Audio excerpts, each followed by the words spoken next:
exaltado para todos sempre é o santo e poderoso nome de nosso Pai Celestial. Queridos rádio ouvintes, amigos que estão conectadinhos conosco, aqui está a palavra do Senhor que se encontra no Evangelho de São João, capítulo 3 e versículo 36. Temos como título da nossa mensagem, Quem vai morar no céu. Então, esse título é muito importante para que a gente tenha uma plena convicção, não só do que nós falamos, mas do que nós vivemos e podemos afirmar que somos filhos de Deus. Por exemplo, aqui está o trecho da palavra que diz: aquele que crê no Filho tem a vida eterna, mas aquele que não crê no Filho não verá a vida. A ira de Deus está sobre ele. Então, aqui já está bem definido quem vai morar no céu. Aquele que crê. Aquele que não crê, está sobre ele a ira de Deus. A ira de Deus está escrito em Apocalipse capítulo 20, versículo 15, e lá está o lago de fogo para todos aqueles que se revoltarem, que estiverem contrário, que não forem amigas de Deus, elas vão se tornarem pessoas condenadas. Porque Deus amou o mundo de tal maneira que deu seu Filho unigênito, para que todo aquele que nele crê não pereça, mas tenha a vida eterna. É o que nos diz em João 3,16. Mas no mesmo capítulo, no versículo 36, diz que quem tem Cristo tem a vida. Quem não tem Cristo não verá a vida, mas está sobre ele a ira de Deus. Quando a bondade e o amor de Deus, nosso Salvador, se manifestar, então, meus irmãos, diz a palavra, não pelas obras de justiça que nós tivéssemos feito, mas segundo a sua misericórdia, nos salvou pela lavagem da regeneração e da renovação do Espírito Santo. A expressão de Tito, capítulo 3, versículo 4 ao versículo 5. Porque pela graça sois salvos por meio da fé. Isso não vem de vós, é dom de Deus. Não vem das obras, para que ninguém se glorie. É o que nos diz em Efésios 2, 8 a 9. Uma forma que nós afirmamos aqui, pela palavra de Deus, aqueles que vão para o céu e aqueles que não vão. Crer em Jesus Cristo é os requisitos para ir para o céu. Acreditar que Jesus é o Filho de Deus e que Ele morreu e ressuscitou para salvar-nos dos nossos pecados.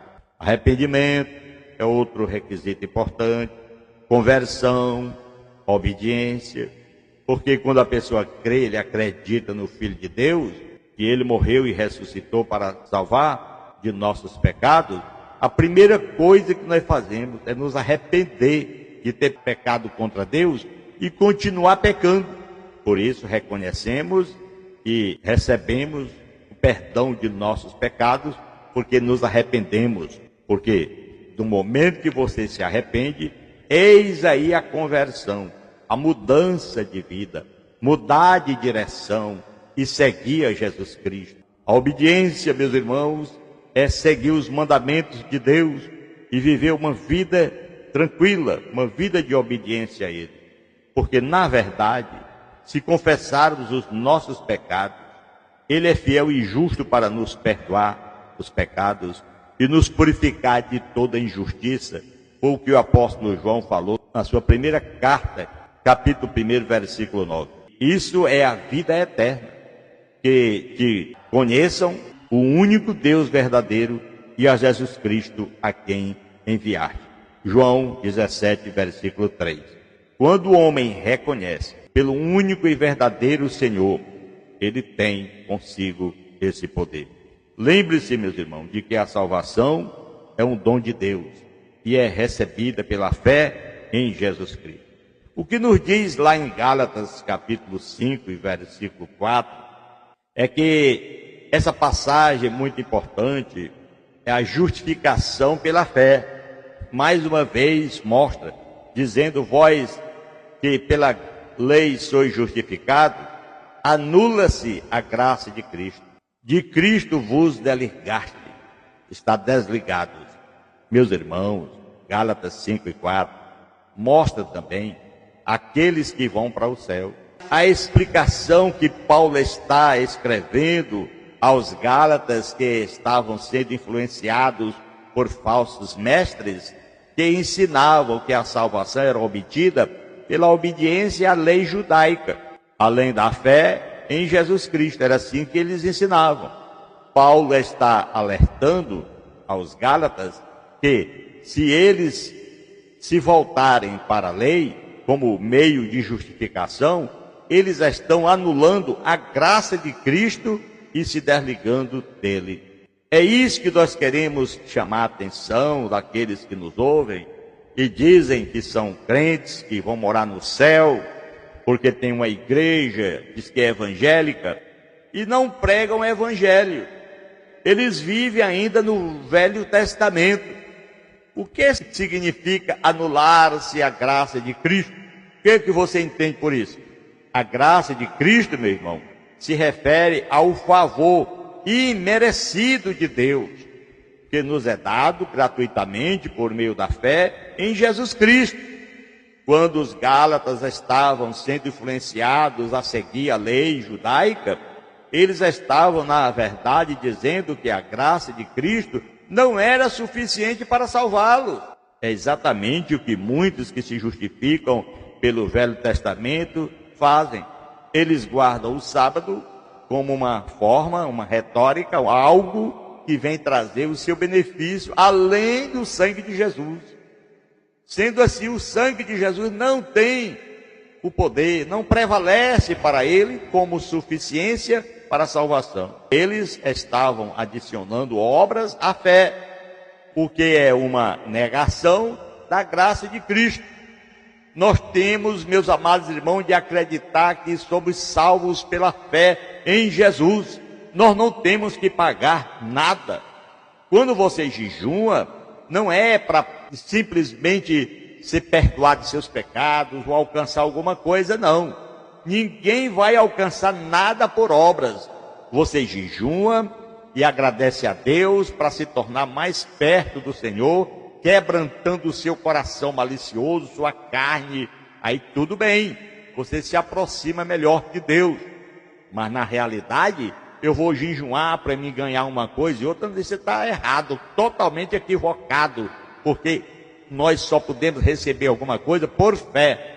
Diz a palavra, pela graça sois salvos por meio da fé. Isso não vem de vós, é dom de Deus. O que significa de Cristo vos desligastes? Desligar-se de Cristo significa romper a relação com Ele e o poder da salvação, meu irmão. É isso, o poder, a salvação. Quando os Gálatas se voltaram para a lei, eles estavam, na verdade, abandonando a fé em Cristo e a graça que Ele oferece. É exatamente o que muitos estão fazendo, lamentavelmente. Não, eu sou fiel ao meu Deus, dando dízimo. Eu sou fiel ao meu Deus, guardando o sábado. Eu sou fiel ao meu Deus, porque eu tenho que fazer minhas obras diante de Deus. Meu irmão, nossas obras é exatamente segundo a fé, como santos de Deus, pregando o Evangelho, ganhando almas para Cristo, fazendo com que o trabalho de Deus tenha crescimento, cada dia que se passa pelas suas obras de pregação, de fidelidade a Deus. Não é fiel em dízimo, não é fiel em guardar sábado, você é fiel ao Senhor para se livrar do pecado, deixando as trevas de lado, deixando o adultério de lado, deixando as coisas imundas de lado, para que você possa ser fiel a Deus. Isso é fidelidade a Jesus na graça. Porque a palavra de Deus diz, como disse Pedro, sede santo porque eu sou santo, assim como é santo aquele que vos chamou, sede vós também santo em toda a vossa maneira de viver. É assim que é a santificação, é assim que é o prosseguimento da nossa obra diante de Deus, para que a gente receba o galardão. Eis que cedo venho, o meu galardão está comigo para dar a cada um segundo as suas obras. Aí tudo bem, mas obras para salvação é loucura.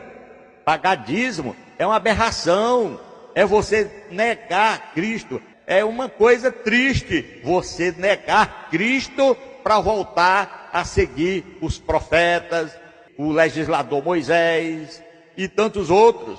Mas a palavra de Deus nos diz, ela deixa bem claro que só Cristo salva. O sangue do Senhor Jesus Cristo é o poder de Deus para a salvação de todo aquele que nele crê. Não vem de obras. Meus irmãos, ele é o fim da lei. O sangue de Jesus, o poder do Senhor é o fim da lei. Quem anda na lei, se justificando pela lei, não vai para o céu. Vamos ver o que está dizendo aqui. Gálatas capítulo 4, versículo 30. Mas que diz a Escritura? Lança fora a escrava e seu filho, porque de modo algum o filho da escrava herdará com o filho da livre. E eu pergunto, essas duas mulheres, esses dois filhos de Abraão, não são regularmente o que diz a palavra de Deus no versículo 24? Se entende por alegorias que essas duas mulheres, tanto Agar como Sara, eram mulheres de Abraão, foram mulheres que tiveram filhos de Abraão, Abraão sendo o pai dos dois filhos. No entanto, Agar representa a velha lei, é o que está escrito, os dois pactos, que representam as duas mulheres. Agar representa a velha lei e Sara representa a nova lei, ou seja, o Novo Testamento. Digamos assim, se você crê no Velho Testamento apenas e cumpre com dízimo, com essa regra toda, como esses falsos profetas pregam aí, você é filho de Deus, não resta dúvida, mas não vai morar no céu. Aí é que está o problema. Não vai morar no céu, porque a Bíblia diz, lança fora a sua escrava com o seu filho, que representam a velha lei, porque de modo algum eles vão morar com o filho da promessa, que é filho de Sara, chamado Isaque. Irmãos, amigos, quem lê Bíblia é diferente daqueles que não leem. Quem tem entendimento é diferente. O que Jesus disse em Mateus 11, 25? Ele disse, graças te dou, ó Pai, Senhor dos céus e da terra, porque o Senhor ocultou essas coisas aos sábios e entendidos, e revelar-te aos pequeninos. Você se lembra que muitos pregadores do Velho Testamento, essas igrejas ladronas de dízimos, de pessoas roubando, eles se tornam apenas uns filhos de Deus para morar na terra, para trabalhar, mas eles não vão morar no céu, porque é o que eles estão fazendo. Traga o dízimo, guarde o sábado, faça isso e faça mais isso. E eles pregam com eloquência, eles dizem que entendem, em parte entendem o que eles bem preparados estão para roubar as pessoas. Eles pregam que você tem que ser fiel a Deus, senão você não vai para o céu. E a pessoa, com aquela falsa doutrina que está recebendo, ele acredita a vontade dele é de morar no céu. No entanto, não vai para o céu, porque ele não está no contexto do Novo Testamento. Ele está no Velho Testamento. E o que disse Paulo, Gálatas capítulo 4, versículo 30, dizendo, lança fora a escrava e seu filho, porque de forma alguma herdará com o filho da promessa. Meu irmão, essas duas mulheres lá representavam, que se entende por alegorias, que diz Gálatas capítulo 4, versículo 21 até o versículo 31, a história toda. Versículo 24 está escrito que se entende por alegorias que essas duas mulheres representam as duas alianças de Deus aqui na terra. Uma do Monte Sinai, que é o Velho Testamento, e outra em Cristo. Quer dizer, será que a gente pegar, falar, você nunca vai entender? As pessoas nunca vão entender essa linguagem. Jesus disse que o cabo que não entende a linguagem dele, João 8, 42 e diante, é filho do diabo. Será que você não entende, meu irmão? Você quer ir para o céu? Quero, pastor. Então aceite Jesus de verdade. Deixe essas igrejas falsas, maliciosas, de perversidade, de bandidagem, de ladrões que estão aí roubando. Deixe isso. Abrace-se com Jesus. O pastor está falando isso para mim ir para a igreja dele. Não estou falando de igreja, nem menciono o nome da igreja. Eu estou falando aqui da Bíblia, do documento bíblico, daquilo que Jesus Cristo mostra através de seu apóstolo Paulo e tantos outros. Ele diz aqui na sua palavra, o apóstolo João: quem tem Jesus tem a vida, quem não tem não verá a vida, mas está sobre ele a ira de Deus. Isso para o pecador. Mas você diz que tem, você aceitou, mas está com uma forma diferente. Não se justifica pelo sangue, você se justifica pelas suas obras, pelo seu dízimo, por guardar o sábado. Quer dizer, são apenas pessoas que são filhas de Deus. Você concordo, a Bíblia diz que é. Mãe de uma, mãe de outra, mesmo só um único pai, é a mesma forma. A igreja aqui na terra tem um pai, é Deus, que seja um representante do Velho Testamento e outro representante do Novo. Quem segue ao Novo vai morar no céu. Quem segue ao Velho Testamento, pagando dízimo, você não vai para o céu, embora que você queira. Está dizendo, lança fora. E diz, capítulo 5, versículo 4, Gálatas: o homem que se justifica pela lei, da graça caiu, separado está de Cristo. Paulo está usando uma alegoria para explicar a relação entre a lei judaica e a graça de Cristo. Ele cita a história de Abraão e Sara e Agar, em Gênesis capítulo 21, versículo 10, leia lá, onde a escrava Agar e o seu filho Ismael são expulsos, e o filho da livre, Isaque, é o herdeiro. Aleluia!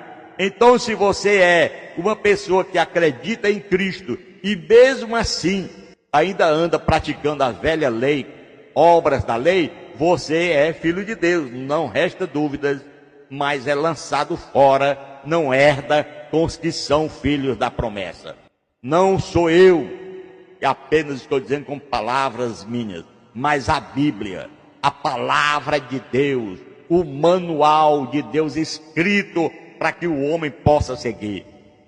Por exemplo, um bom radiotécnico ou um mestre de obras que tem o seu esquema, a planta de uma casa, ele tem que entender por onde vai marcar o alicerce, ele tem que entender a quantos centímetros vai seguir aquela escavação para que ali seja colocado, implantado aquele alicerce. Da mesma forma, você tem que entender a palavra de Deus, você tem 2 bons ouvidos para ouvir a palavra de Deus. E a Bíblia deixa bem claro, Jesus disse, a fé vem pelo ouvir e ouvir a palavra de Deus. A escrava representava a lei judaica e é a escravidão ao pecado. Essa é a realidade. A aplicação à nossa situação hoje. O filho da escrava, Ismael, representam aqueles que buscam a justificação pela lei. A livre representa a graça de Cristo e a liberdade que temos nele. Aleluia. O filho da livre, Isaque, representa aqueles que são justificados pela fé em Jesus Cristo. Ah, pastor, mas eu aceitei Jesus, eu estou justificado por Jesus. E para que você paga dízimo? Para que você guarda sábado? Para que você faz obras da lei? Ah, é porque o pastor me ensinou, eu estou na congregação que o pastor me ensinou assim. Deixe de ser uma pessoa tola, deixe de ser uma pessoa ignorante. Não aceite palavras de ladrões, o malfeitor, aqueles que querem lhe enganar, tirar de você a sua salvação. Se lembre que você, mesmo sendo de Deus, você pode até ser salvo, mas não para morar no céu, de imediato, digamos, no arrebatamento. Não subirá no arrebatamento, porque a palavra de Deus diz, então lança fora aquela que é representante da velha lei. Lança fora aqueles que são participante da velha lei. Meu irmão, será que não dá para entender uma coisa dessa? Porque pela graça sois salvos por meio da fé, isso não vem de vós, é dom de Deus, disse o apóstolo Paulo, não vem de obra para que ninguém se glorie, Efésios capítulo 2, 8 e 9. E todos nós conhecemos esse trecho. Mas se é pela graça, já não é pelas obras. De outra maneira, a graça já não é graça. Fica difícil. É o que está escrito em Romanos 11 e 6. Se torna um pecado para você. Você se separa de Deus. Por isso é jogado fora. Devemos reconhecer que a lei judaica e a graça de Cristo são mutuamente exclusivas. Devemos buscar a justificação pela fé em Jesus e não pelas obras. Devemos viver na liberdade que temos em Cristo e não nos deixar escravizar pela lei. Essa é a palavra, fica bem clara essa palavra aqui. Quem vai morar no céu? Aquele que aceitou a Cristo, aquele que anda com a palavra de Deus no seu coração, que é pelo sangue de Jesus, o nosso Salvador. Porque está escrito na palavra de Deus: aquele que crê do Filho tem a vida eterna, mas aquele que não crê do Filho não verá a vida, mas a ira de Deus está sobre ele. Quando a bondade e o amor de Deus, nosso Senhor, para nos justificar que nós tivéssemos feito, mas segundo a sua misericórdia, então nos salvou pela lavagem e regeneração e da renovação do Espírito Santo em nosso coração. Porque, meus irmãos, quando a gente tem arrependimento, conversão, a gente tem a obediência para encher esses requisitos para ir morar no céu. Você quer morar no céu? Aceite Jesus. Deixe a velha lei. Deixe esse mau elemento que está na sua igreja, dizendo que é pastor, metendo a mão no seu bolso, lhe roubando. É um verdadeiro assassino, um ladrão de almas, igual Satanás. Deixe ele e abrace-se com Jesus, porque Jesus veio para salvar e buscar o que se havia perdido. Até porque a velha lei já passou.